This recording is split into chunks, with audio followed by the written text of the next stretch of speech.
La plupart des pays de l'Afrique de l'Ouest vont organiser des élections les 2 années prochaines, les 2 prochaines années. On parlera en fait de la situation des transitions démocratiques en Afrique en allant des indépendances à ce jour, parce qu'on ne peut pas occulter que des indépendances déjà, donc des années 60 aux années 90. Pourquoi les années 90? Parce que les années 90 marquent la fin de la guerre froide en Afrique.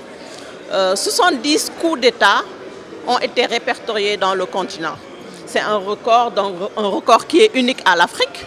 Et en même temps, nous savons que l'Afrique est riche. L'Afrique est un boom actuellement. Quel sens on doit donner à ces coups d'État?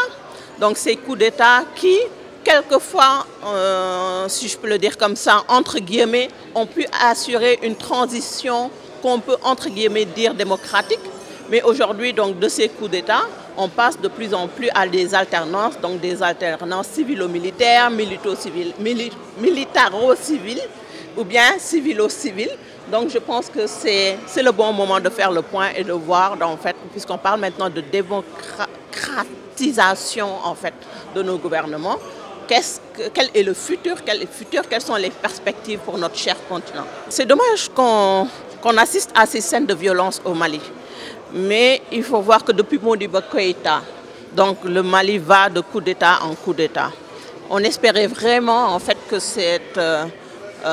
l'organisation de ces élections soit plus apaisée. Les organisations de la société civile internationale et régionale ont appelé à une accalmie.